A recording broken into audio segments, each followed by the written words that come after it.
Hello friends. आज हम लोग एक नया वीडियो प्रेजेंट कर रहे हैं regarding financial services as well as security concern, cyber security के कंसर्न से भी। और इसका नाम है आधार एनेबल पेमेंट सिस्टम्स। ये एक्चुअली 2010 को ही चालू हो गया था ये वाला प्रोसीडियर, लेकिन कुछ कुछ लूप होल्स हैं और वो लूप होल्स को हम लोग आज समझेंगे और उसको प्रिकॉशन किस तरह से ले सकते हैं वो हम यहाँ पे जानेंगे। हम लोग नेक्स्ट जाते हैं। पहले आता है AEPS, जो इसमें दिखेगा ई स्मॉल है, AEPS ये। अच्छा, AEPS का मतलब क्या होता है? Aadhaar enable payment system. ठीक है, इसको और भी आगे जानते हैं ये एक्चुअली प्रोसेस है क्या। Aadhaar enable payment system is a secured convenient payment mechanism that leverages the Aadhaar infrastructure to enable financial transaction. ठीक है, फाइनेंशियल ट्रांजैक्शन को कंप्लीट करने के लिए आधार इंफ्रास्ट्रक्चर का यूज किया जाता है। उस प्रोसेस को हम लोग बोलते हैं आधार एनेबल पेमेंट सिस्टम। ठीक है, अब ये सिस्टम में क्या क्या काम किया जाता है? ये सिस्टम में काम किया जाता है banking services, cash deposits plus cash withdrawals, ठीक है, बैलेंस इंक्वायरीज, फंड ट्रांसफर्स और भी बहुत सारी चीज, जैसे कि मिनी स्टेटमेंट्स हो गया और भी बहुत सारा चीजेस हो गया। मतलब तो एक पूरा बैंकिंग सिस्टम क्रिएट किया गया है विद द हेल्प ऑफ आधार। ठीक है, हम लोग इसको और भी समझेंगे, एकदम सिंपल लैंग्वेज में समझेंगे कि AEPS काम किस तरह करता है और इसका जरूरत क्या था। क्योंकि आज के डेट पे तो बहुत सारा पेमेंट सिस्टम्स है, जैसे कि NEFT हो गया, RTGS हो गया, UPI हो गया, तो AEPS का जरूरत क्या था। हम लोग अगर नेक्स्ट में जाते हैं तो यहाँ पे हम लोगों को एक्चुअली दिखेगा कि AEPS का मेन उद्देश्य क्या था, ऑब्जेक्टिव क्या था, वो करना क्या चाहता था। पहले मैं यहाँ पे आप लोगों को एक चीज बताना चाहता हूँ कि ये जो ऑब्जेक्टिव्स हैं AEPS का, आधार एनेबल पेमेंट सिस्टम का, ये जनरली रूरल इंडिया के लिए स्टार्ट किया गया है, गांव के लिए। क्योंकि देखा गया है बहुत सारे ऐसे गांव है जो स्मार्टफोन्स वहां पे इतने यूज नहीं करते हैं, जनरली पुराने फोन यूज करते हैं, नए फोन यूज नहीं करते हैं। तो ये पूरा जो आधार एनेबल पेमेंट सिस्टम है ये रूरल इंडिया को सोच के ही बनाया गया है। अब देखिए फर्स्ट पॉइंट पे जाते हैं। ठीक है, तो to empower the bank customer to use Aadhaar as his identity to perform basic transaction.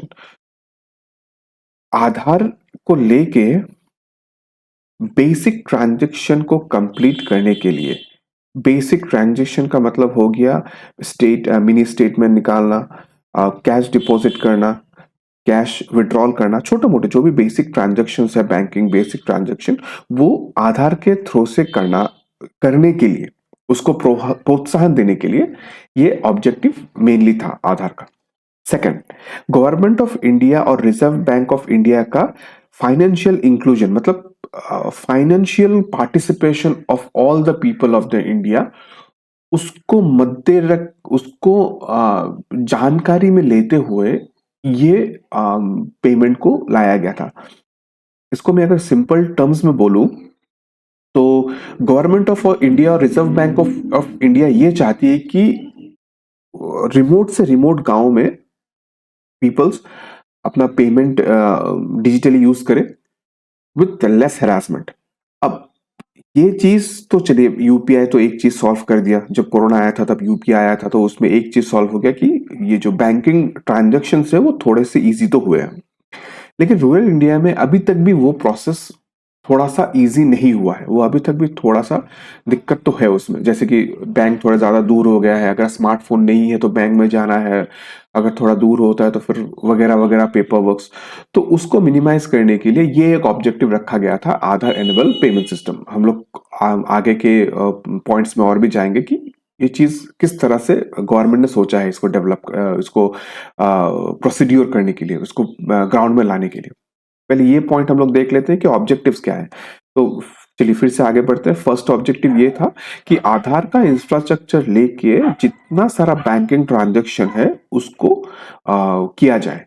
ठीक है, ये हो गया फर्स्ट ऑब्जेक्टिव। सेकंड ऑब्जेक्टिव हो रहा है कि हम लोगों के इंडिया में जितने सारे लोग थे उन लोगों को डिजिटली पेमेंट में लाने के लिए, फाइनेंशियल इंक्लूजन मतलब डिजिटल पेमेंट्स के अंदर पे लाने के लिए। Third, to facilitate disbursed of government entitlement like NREGA, Social Security Pension, Handicapped Old Age Pension, or central and government bodies using Aadhaar card and authentication thereof as supported by UIDAI।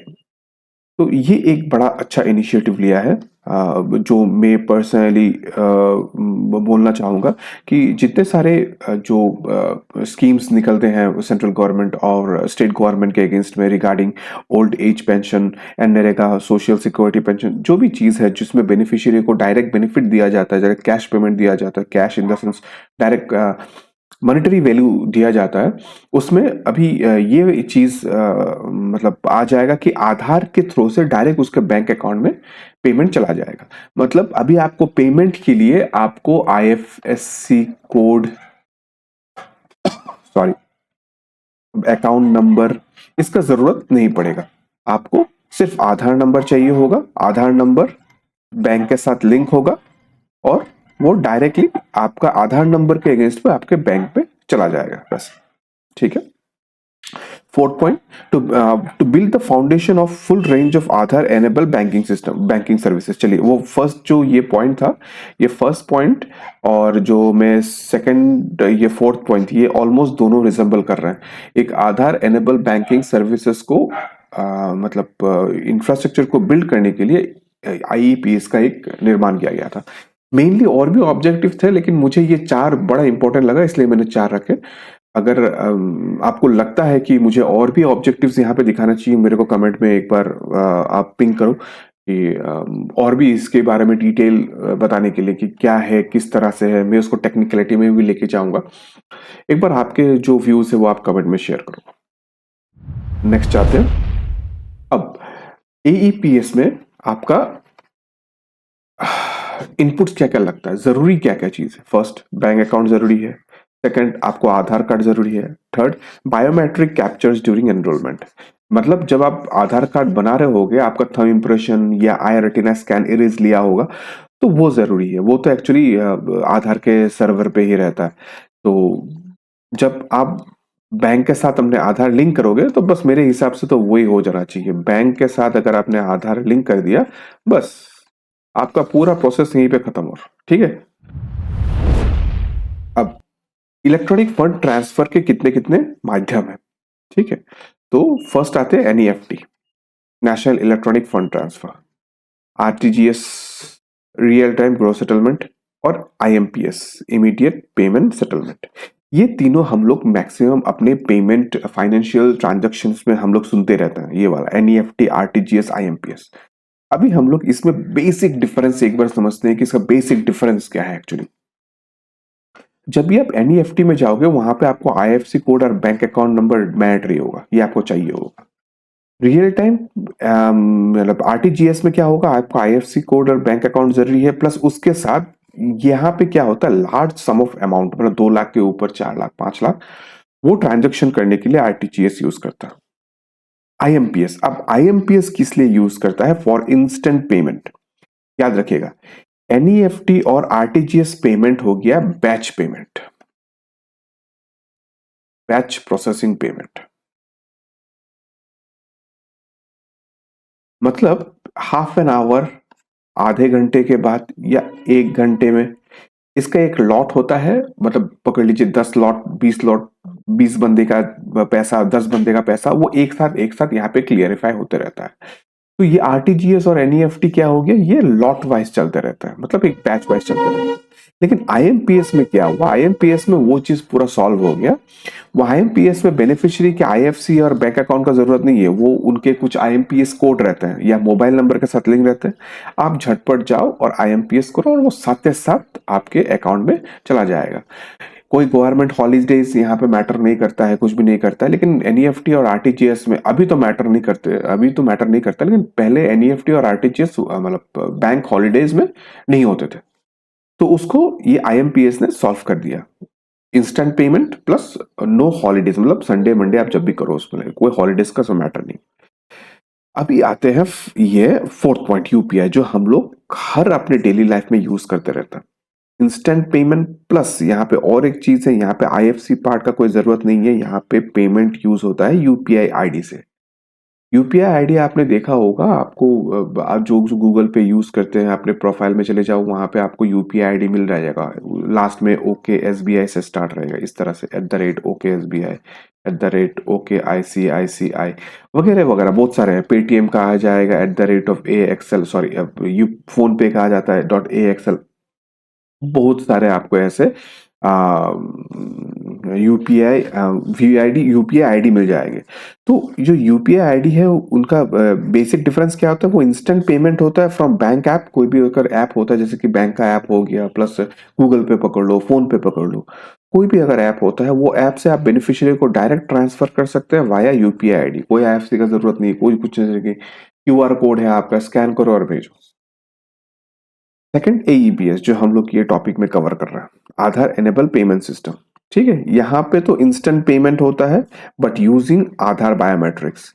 यहाँ पे हम लोग QR code और UPI ID से भेजते हैं, यहाँ पे हम लोग पैसा ट्रांसफर करते हैं वाया आधार कार्ड, मतलब आधार नंबर। वो आधार नंबर ही मतलब आपका यूनिक नंबर पकड़ लीजिए, कोई भी एक पर्सन का यूनिक नंबर हो जाएगा। तो वो आधार नंबर से from one bank to another bank या from same bank one account to another वो ट्रांसफर कर सकता है। ये सेम बैंक वाला शायद नहीं होगा फॉर सिंगल पर्सन, मतलब मेरा पास अगर एक आधार है और एक आधार में एक बैंक से मेरे को ही मैं नहीं भेज सकता हूँ, क्योंकि मेरे एक ही बैंक में मेरा एक ही आधार कार्ड लिया जाएगा। हाँ, जैसे कि मेरा एसबीआई में एक अकाउंट है, फर्ज करो मेरा एसबीआई में एक अकाउंट है और दूसरा अकाउंट है यूबीआई में, तो मैं एसबीआई टू यूबीआई भेज सकता हूँ वाया आधार, एईपीएस करके मैं भेज सकता हूँ इसको। ठीक है, लेकिन मैं एक बैंक के अंदर पे वो पेमेंट नहीं कर सकता। चलिए नेक्स्ट जाते हैं। अच्छा, अब ये चीज हो गया। अब हम लोग आधार एनेबल पेमेंट सिस्टम यूज क्यों करते हैं, जबकि हम लोग के पास यूपीआई है, यूपीआई बड़ा स्मूथ चल रहा है, फाइन चल रहा है, लेकिन एईपीएस का जरूरत क्यों पड़ी है? चलिए तो समझते हैं एक्चुअली प्रॉब्लम कहाँ पे है। फर्स्ट पॉइंट में जाते हैं। देखिए, अब यूपीआई को चलने के लिए स्मार्टफोन का होना जरूरी है। स्मार्टफोन मतलब ऐप का जरूरी होता है, जैसे कि गूगल पे हो गया, सब अलग अलग बैंक का तो अलग अलग ऐप है, लेकिन हम लोग जनरली जी पे यूज करते हैं, फोन पे यूज करते हैं, भीम यूज करते हैं। भीम मतलब वो तो इसका एक कोर स्ट्रक्चर हो गया। तो ये यूपीआई को चलने के लिए स्मार्टफोन जरूरी है और एक ऐप जरूरी है, ये तो मैंडेटरी है। ठीक है, लेकिन रूरल इंडिया में ये बेसिक नेसेसिटी सबके पास नहीं है। तो आरबीआई ने ये चीज को कवर अप करने के लिए ये आधार कार्ड पेमेंट्स एनेबल सिस्टम्स बनाया है। कभी कभी क्या आता है, जब भी कोई बंदा होता है गांव के जिनके पास बेसिक मतलब बैंकिंग इंफ्रास्ट्रक्चर के लिए एक्सेस करने के लिए उनको बैंक जाना पड़ता है, 4-4 किलोमीटर, 10-10 किलोमीटर, 20-20 किलोमीटर दूर जाना पड़ता है। तो वो चीज को इराडिकेट करने के लिए रूरल बैंकिंग सिस्टम ने ये आधार कार्ड ये वाला इशू किया, जहां पे क्या होता है, बैंक का कोई बंदा आता है एक छोटा सा माइक्रो एटीएम लेके, छोटा सा एक, आपने जब पेट्रोल पंप पे जब पेट्रोल भराते होंगे वहां पे छोटा सा एक पीओएस मशीन देखा होंगे, छोटा सा वैसा टाइप का एक एटीएम आता होगा, माइक्रो एटीएम। और उसी के अंदर पे अपना जो बैंक का बंदा होता है वो उसका अकाउंट नंबर, सॉरी उसका पेमेंट लेता है, कि पेमेंट ट्रांजेक्शन टाइप लेता है कि आपको पैसा जमा करवाना ना भेजना है। तो वो पेमेंट टाइप लेके उसका आधार कार्ड डाल के वो पेमेंट डिपॉजिट कर सकता है, प्लस किसी और के अगर अकाउंट में भेजना हो तो उसका आधार कार्ड नंबर, जैसे कि बी का मुझे अकाउंट में भेजना हो तो बी का आधार कार्ड नंबर लेके उसके अकाउंट से बी के अकाउंट पे डायरेक्ट पेमेंट कर सकता है। ठीक है, लेकिन ये पूरा चीज फैसिलिटेट करने के लिए हम लोगों को एक माइक्रो एटीएम यूज करना पड़ेगा, माइक्रो एटीएम। ठीक है, और वो माइक्रो एटीएम बैंक इंस्टीट्यूशन से ही दिया जाता है। ठीक है, फिलहाल ये स्मार्टफोन ऐप से नहीं हो रहा है, एईपीएस से, उसके लिए माइक्रो एटीएम चाहिए होता है करंटली आज के डेट पे। अब फ्यूचर पे इसका अगर ऐप बन जाए तो फिलहाल पता नहीं, लेकिन करंटली मैं जब ये वीडियो रिकॉर्ड कर रहा हूँ तब तक माइक्रो एटीएम इसके लिए मैंडेटरी है, मतलब इसका जो ट्रांजेक्शन है, ट्रांजेक्शन के लिए माइक्रो एटीएम बहुत जरूरी है। आप सिंपल थर्ड पार्टी ऐप जैसे कि हम लोग यूपीआई यूज करते हैं उससे आप एईपीएस को यूज नहीं कर सकते। आधार एनेबल पेमेंट सिस्टम स्मार्टफोन से नहीं यूज किया जा सकता करंटली। मैं एक चीज को डिफरेंट तरीका से 4-5 तरीके से समझा रहा हूँ कि आप थोड़े से सिंपल लैंग्वेज में समझाने का कोशिश कर रहा हूँ। And I am really positive कि मतलब कोशिश कर रहा हूँ कि बेसिक से बेसिक चीज से आपको समझा सकूं। चलिए नेक्स्ट बढ़ते हैं। चलिए हम लोग इस बार समझते हैं कि यूपीआई पेमेंट किस तरह काम करता है। फर्स्ट आपने स्कैन किया, स्कैन करने के साथ साथ आपने यूपीआई आईडी दिया, या स्कैन करने के साथ साथ यूपीआई आईडी ऑटोमेटिक आ जाता है। ठीक है, यूपीआई आईडी आने का साथ साथ आपको एक रिसीव नोटिफिकेशन आता है for collection, receive notification for collection request. ये तब आता है जब आप किसी को कलेक्शन भेज रहे हो। मतलब सोचो कि आप बी को भेज रहे हो पैसा, बोले कि भाई तुम मेरे को पेमेंट करो, तो वो बोलता है ना भाई तू 500 रुपए का एक वीपीआई मतलब मेरे को पेमेंट भेज दे, मैं वहां पे डायरेक्ट पिन डालूंगा और दे दूंगा। तो ये रिक्वेस्ट वो है कि मैंने मेरा जो दोस्त है बी, उसको मैंने वीपीआई आईडी यूपीआई आईडी लिख के मैंने बोला कि भाई 500 रुपये भेज भेज। तो वो सेंड अगर मैं दबा दूं तो वो क्या होता है, उसके पास चला आता है, नोटिफिकेशन चला आता है कि भाई तेरे पास 500 रुपये का एक रिक्वेस्ट आया है, वो रिक्वेस्ट को एक्सेप्ट कर। एक्सेप्ट करने का साथ साथ वो चला जाता है यूपीआई पिन में। अगर आप पिन दे दो तो सक्सेसफुली हो जाता है, पैसा बी के पास चला गया। सेम चीज अगर मैं दूसरे तरीका से देखूं, ए क्या करेगा, ए स्कैन किया अपना क्यूआर कोड, स्कैन किया, क्यूआर कोड स्कैन करने के साथ साथ 500 रुपया भरा, 500 रुपये भरने का साथ साथ पिन दिया, एम पिन जिसको बोलते हैं। ये पिन देने का साथ साथ ये बैंक के साथ वेरीफाई होगा कि भाई तेरे पास नल्ला तो थोड़ा ना है, तू तेरे पास पैसा है ना नए अकाउंट में।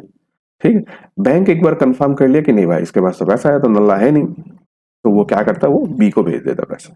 ठीक है, तो ये हिसाब से ये पूरा ट्रांजेक्शन कंप्लीट हुआ। मैं यहाँ पे एक चीज आपको बताना चाहूंगा, ये प्रोसेस को ऑथेंटिकेट करने के लिए कि आप वही बंदा है, आप वो पर्टिकुलर जो बैंक अकाउंट है वो आप ही का है, इसको पता लगने के लिए एम पिन यूज करता है, जो आप पिन यूज करते हैं उसको हम लोग बोलते हैं ऑथेंटिकेशन। स्पेलिंग गलत हो गया, चलिए कोई बात नहीं। ऑथेंटिकेशन वो एक टर्म है जहां पे बैंक को ये पता चलता है कि आप एक एक्चुअल यूजर हैं और वो अकाउंट के मालिक हैं। ये एम पिन है, इसलिए बोलते हैं ना कभी कभी कि एम पिन आपके पास रखो, किसी और को शेयर मत करो, इसीलिए क्योंकि बैंक को तो पता होना पड़ेगा ना कि भाई आप जो चीज दे रहे हो वो आप ही का ही है। तो वो पिन के वजह से ही उससे ऑथेंटिकेट किया जाता है। अभी हम लोग जानते हैं कि आधार एनेबल पेमेंट सिस्टम काम कैसे करता है। ये same to same payment gateway का तरह ही है, बस बीच में ऑथेंटिकेशन आधार से हो रहा है। सोचिए आपको ए से बी को भेजना है, बी का आधार नंबर है, आपने बैंक में गया या माइक्रो एटीएम के पास गया, वहां पे आपने ऑप्शन सिलेक्ट किया कि मुझे पैसा भेजना है, किसको भेजना है, बी को भेजना है, उसके आधार कार्ड पे भेजना है। आपने आधार कार्ड यहाँ पे उसका टाइप किया, आधार कार्ड बी का, क्योंकि आपको पैसा तो भेजना है बी को। आधार कार्ड टाइप करने के साथ साथ उसका डिटेल्स निकल गया बी का जितना सारा। इसमें आपने दिया कि कितना भेजना है, मुझे 500 रुपये भेजना है। ठीक है, 500 रुपये भेजा आपने, लिखा। अभी यहाँ पे आपको ऑथेंटिकेट करेगा। अब ऑथेंटिकेट किस तरह से होगा, ऑथेंटिकेट होगा आपका बायोमेट्रिक्स से, जैसे कि आपका फिंगरप्रिंट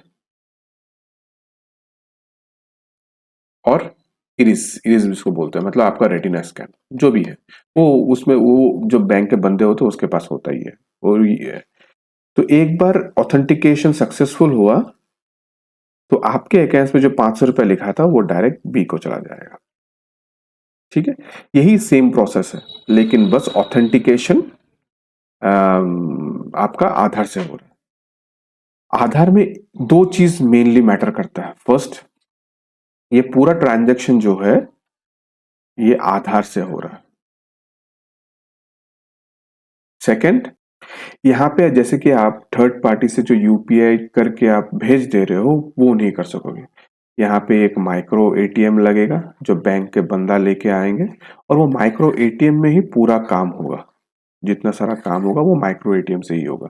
मतलब ये डायरेक्ट आपका पर्सनल कोई चीज नहीं है, ये आपके सुविधा के लिए आपका बैंक छोटा एक बैंक करके आपके गांव पे आ जाएगा, अगर ये रूरल इंडिया के हिसाब से है तो वो हिसाब से जनरली इसका मेन परसेप्शन तो रूरल इंडिया के हिसाब से ही बनाया गया है कि धीरे धीरे टाइम के साथ ये मेरे ख्याल से तो होल ओवर इंडिया पे लागू हो जाएगा। अभी तक तो होल ओवर इंडिया पे लागू ही है, लेकिन इसको बनाया गया है फॉर रूरल इंडिया।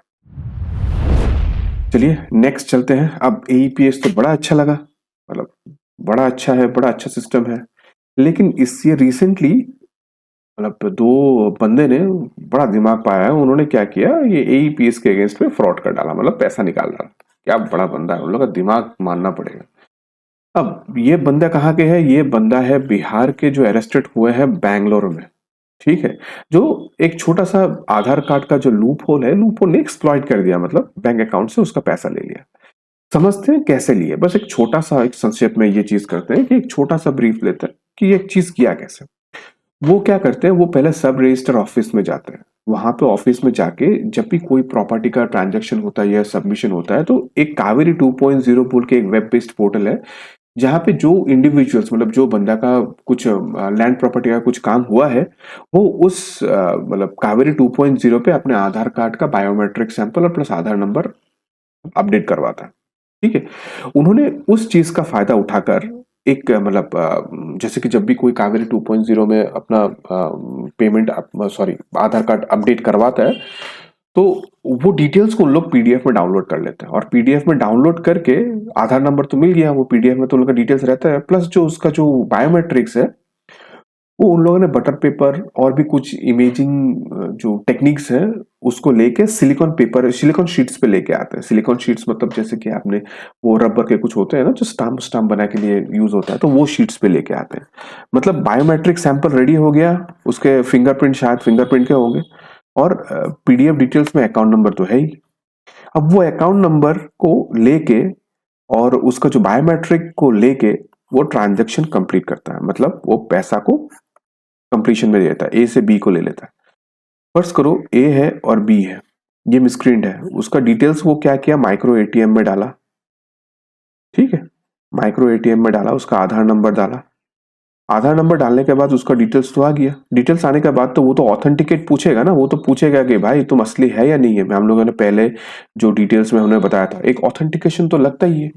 वो ऑथेंटिकेशन के लिए उन्होंने सिलिकॉन शीट बना कर रखा था, और उन्होंने उससे प्रेस करके वो पूरा वेरिफिकेशन को कंप्लीट किया, और ये कैश ए से बी को ट्रांसफर करवा दिया। मतलब ए हो गया वो बंदा जिसके पास पैसा उड़ गया विदाउट हिज नॉलेज। ठीक है, अब इस प्रिकॉशन से बचे कैसे। अब देखिए, आधार कार्ड तो मैंडेटरी हो चुका है, ये पूरा सिस्टम को चलने के लिए आधार कार्ड का जरूरत पड़ता है।